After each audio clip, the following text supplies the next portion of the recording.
Jenner और उसके भाई डैरी को दिखाया जाता है जो एक कार में आज कॉलेज से अपने घर के लिए जा रहे थे, लेकिन रास्ते पर दूर दूर तक कोई भी नजर नहीं आ रहा था। तभी अचानक से इनके पीछे एक पुरानी ट्रक आ जाती है, जिसको देखते ही दोनों काफी डर जाते हैं, क्योंकि ऐसा लग रहा था कि ट्रक ड्राइवर इनकी कार को हीट करना चाहता है। अब इस बात से जेनर काफी परेशान हो जाती है और डैरी से उसको साइड देने के लिए कहती है। यह देख डैरी पुराने ट्रक को साइड देता है, लेकिन वो अभी भी अजीब तरीके से ड्राइविंग कर रहा था। तब जेनर डैरी से अपनी कार स्लो कर लेने के लिए कहती है, जिसके बाद ट्रक इनके आगे निकल जाता है और इसके नंबर प्लेट पर लिखा था बीटिंग यू। अब दोनों इस बात से हैरान होते हैं और इनको समझ नहीं आ रहा था कि उसने इनके साथ ऐसा क्यों किया। तभी जेनर को केनी और डार्ला के मौत के बारे में याद आता है और इस बात से जेनर काफी डरने लगती है, क्योंकि उन दोनों की मौत इसी हाईवे पर हुई थी। तब डैरी कहता है कि पुलिस ऑफिसर को डार्ला का सिर नहीं मिला था और केनी का तो पता ही नहीं चला। अब यह सुनकर जेनर घबराने लगती है, जिसके बाद डैरी इसे शांत कराता है। लेकिन अब कुछ दूर जाने के बाद ही इनको वही पुरानी ट्रक नजर आती है और ड्राइवर ट्रक में से कोई चीज एक पाइप के अंदर फेंक रहा था, जो बिल्कुल डेड बॉडी के जैसे लग रही थी। अब इस बात से दोनों काफी परेशान हो जाते हैं, लेकिन तभी वो आदमी भी इनको नोटिस कर लेता है। अब यह देखते ही दोनों काफी डर जाते हैं, क्योंकि ट्रक ड्राइवर अब इनका पीछा करने लगा था।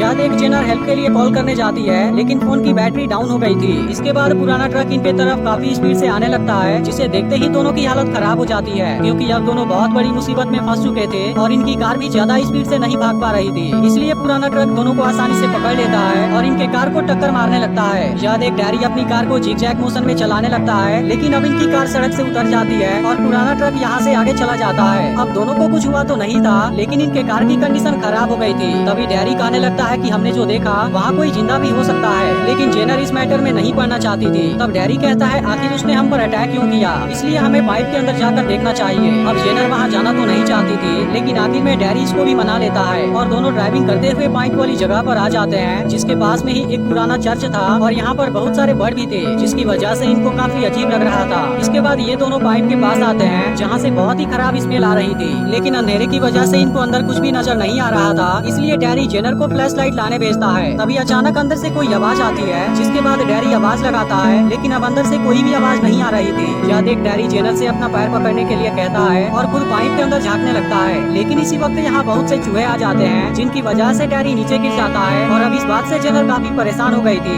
लेकिन डैरी को ज्यादा चोट नहीं आई थी। इसके बाद वो अपना जूता पहनने लगता है, लेकिन तभी इसकी नजर प्लास्टिक में लपेटी हुई बॉडी पर जाती है और इसके बाद वो चेक करने इसके पास में आता है। तभी अचानक से बॉडी मूव करने लगती है, जिसे देखते ही डैरी तुरंत उसके सिर को बाहर निकालता है। लेकिन अब इस लड़की की कंडीशन देख डैरी काफी हैरान हो गया था। तभी लड़का अपने ऊपर कुछ इशारा करने लगता है। यह देख डैरी वहाँ से प्लास्टिक हटाता है और हम देखते हैं कि उसकी बॉडी पर बहुत ही खतरनाक तरीके से स्टिच लगाए गए थे, जिसको देखने के बाद डैरी का होश गायब हो जाता है। इसके बाद लड़का डैरी को कुछ बताना चाहता था, लेकिन वो इतना कमजोर था कि उसकी आवाज भी नहीं निकल रही थी और इसके बाद उसकी मौत हो जाती है। वहीं अब जेनर डैरी के लिए परेशान हो रही थी। तब डैरी उसे यहाँ से जाकर किसी की मदद खोजने के लिए कहता है। इसके बाद डैरी इस बेसमेंट को चेक करने लगता है, जहाँ पर इसे और भी डेड बॉडीज नजर आती हैं और इसके अलावा यहाँ एक अजीब सी पुरानी मशीन भी पड़ी हुई थी। तभी इसके जूते पर पानी की कुछ बूंदे गिरती हैं और जब डैरी ऊपर की तरफ देखता है तो काफी हैरान हो जाता है, क्योंकि यहाँ के पूरे सीलिंग और दीवार पर डेड बॉडी को चिपकाया गया था। इधर जेनर रोड किनारे खड़ी हुई थी, लेकिन अभी तक इसे कोई भी नजर नहीं आया था। वहीं बेसमेंट में डैरी को केनी और डार्ला की डेड बॉडी दिखाई देती है, जिनको एक साथ स्टिच किया गया था और डार्ला की कटी हुई गर्दन किसी दूसरी बॉडी में स्टिच की गई थी, जिसे देख डैरी काफी परेशान हो जाता है। वहीं जेनर कोई ट्रक आते हुए देखती है, लेकिन इसे लगता है कि यह पुरानी वाली ट्रक है, इसलिए वो यहाँ से भागना चाहती है, लेकिन कार स्टार्ट नहीं होती और यह ट्रक यहाँ से चली जाती है। तभी अचानक से डैरी यहाँ पर आ जाता है, जिसकी वजह से जेनर काफी डर जाती है, लेकिन अब डैरी भी काफी डरा हुआ लग रहा था और दोनों अपनी कार में यहाँ से निकल जाते हैं। अब जेनर डैरी से पूछने लगती है कि आखिर तुम्हें हुआ क्या है, जिसके बाद डैरी इसे सब कुछ बताता है। फिर दोनों एक रेस्टोरेंट पर रुकते हैं, लेकिन तभी पुरानी ट्रक वापस जाते हुए नजर आती है, जिसे देखते ही दोनों काफी डर जाते हैं और जेनर एक वेटर से पुलिस के पास कॉल करने के लिए कहती है। इसके बाद वो डैरी से यहाँ के लोगों को सब कुछ बताने के लिए कहती है, लेकिन इस वक्त डैरी काफी डरा हुआ था। तभी इनके पास एक लेडी का कॉल आता है और वो कह रही थी कि मैंने अभी तुम दोनों को बहुत सारे कैट के साथ देखा। इसके अलावा लेडी डेड बॉडीज के बारे में भी बात करने लगती है और कहने लगती है कि मैं भी नहीं जानती कि वो कोई डीमन है या फिर कोई डेविल, लेकिन अगर तुम दोनों को जीपर्स क्रीपर्स का सॉन्ग सुनाई दे तो तुरंत वहाँ से भाग जाना, नहीं तो फिर तुम दोनों के साथ में जो होगा उसके बारे में तुम सोच भी नहीं सकते। लेकिन डैरी को कुछ भी समझ नहीं आ रहा था। अब शाम को पुलिस यहाँ पर आ जाती है और डैरी उनको सब कुछ बता देता है, लेकिन जेनर को इन बातों पर यकीन नहीं हो रहा था। इसके अलावा खुद पुलिस भी कंफ्यूज हो गई थी, क्योंकि डैरी ऐसे लोगों की डेड बॉडी के बारे में बात कर रहा था जिनकी मौत हुए 20 साल हो गए हैं। तब डैरी कहता है कि अगर तुमको मेरी बातों पर यकीन नहीं है तब तुम खुद वहाँ पर चलकर देख सकते हो। तभी इसी दौरान कोई इनके पूरे सामान को फैला देता है। तब वेटर बताती है कि वो एक